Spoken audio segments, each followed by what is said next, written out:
Welcome to Fields of Dreams. In this video, we are highlighting the 1980s team of the decade.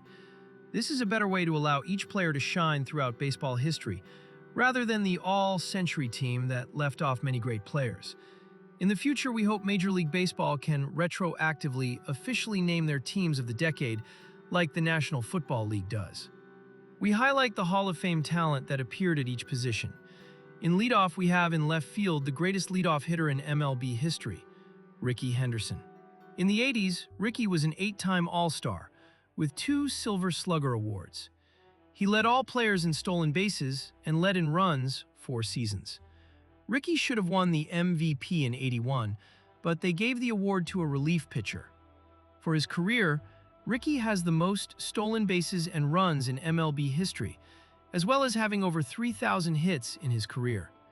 He helped the A's win a World Series in 1989. Hitting second and playing second base is Ryan Sandberg of the Cubs. In the 1980s, Sandberg was an All-Star 6 seasons and won 7 Gold Gloves. He was a Silver Slugger 4 seasons and won the MVP in 1984. For his career, Sandberg amassed over 2,300 hits, 9 Gold Gloves, and 282 home runs as a second baseman. Next, we have Kirby Puckett playing center field for the Twins. In the 1980s, Puckett played over 6 seasons in the decade. He had over 200 hits 4 times, as well as being a Gold Glove winner, Silver Slugger, and an All-Star 4 times in the 80s. He helped the Twins win their first World Series in '87 and would win another one in the 90s.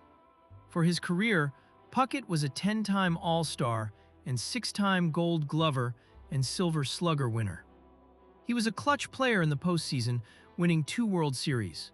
He had a .313 average with 2,300 hits in just 12 seasons. At cleanup, we have third baseman Mike Schmidt of the Phillies.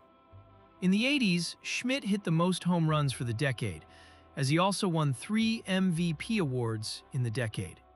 He was a 7-time All-Star and won 6 Gold Gloves in the 1980s. Schmidt also won a World Series in 1980 with the Phillies and was the MVP of the series. For his career, Schmidt was a 6-time Silver Slugger and hit over 548 home runs with a 106 WAR. In the 5-hole, we have the first baseman Eddie Murray of the Orioles. In the 1980s, Murray had more runs batted in than any other player. He helped the Orioles win the World Series in 1983. For the decade, Murray was a 6-time All-Star, winning 3 Gold Gloves.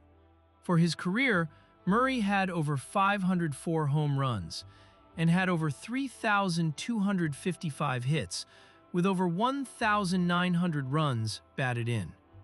Next, we have playing right field, Andre Dawson, the Hawk. In the 1980s, Dawson was an 8-time Gold Glover and 6-time All-Star. He was a Silver Slugger for 4 seasons and was the 1987 season MVP winner.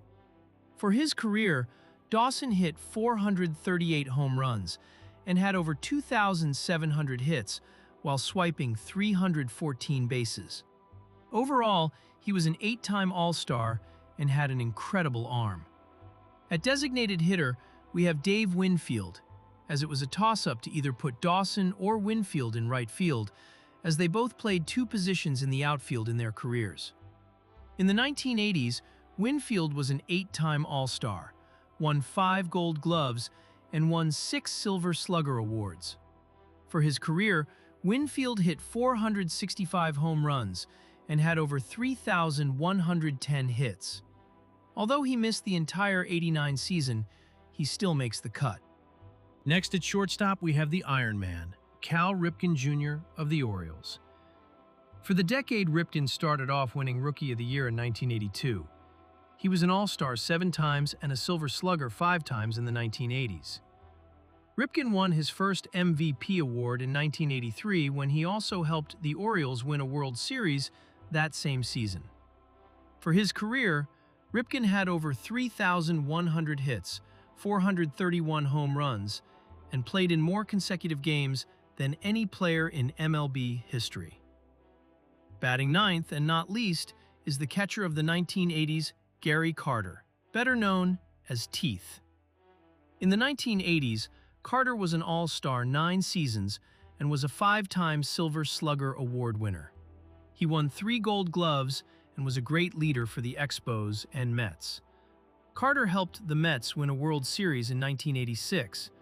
In his career, Carter had over 2,000 hits and 324 home runs. Our utility player is Paul Molitor of the Brewers. In the 1980s, Molitor played multiple positions and was a 3-time All-Star. In the decade, Molitor was a 2-time Silver Slugger. For his career, Molitor had 3,319 hits and had a batting average over 300. Molitor also had over 500 stolen bases with a career WAR of 75. He would also have an even greater impact during the next decade. Our first starting pitcher is none other than Nolan Ryan.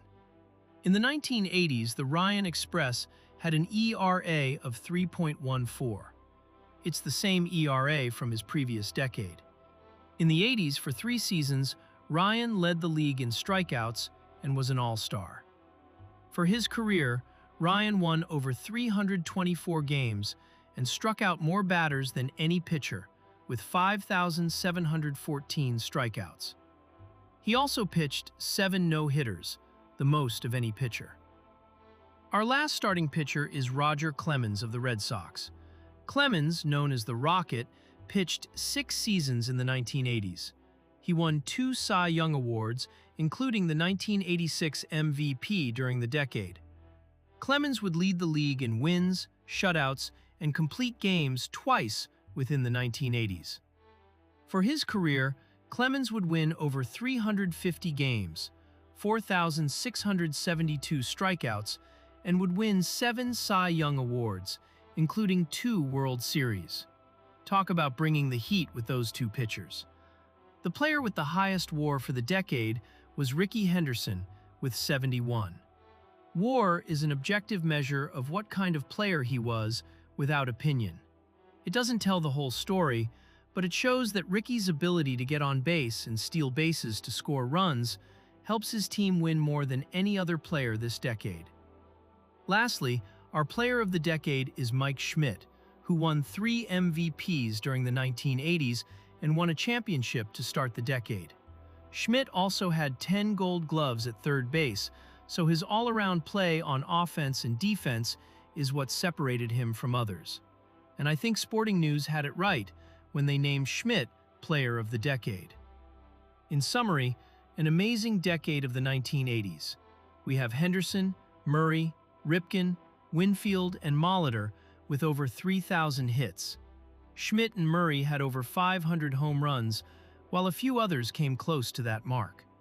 This team also showed amazing defense with Sandberg, Puckett, Dawson, and Schmidt, who also could rake.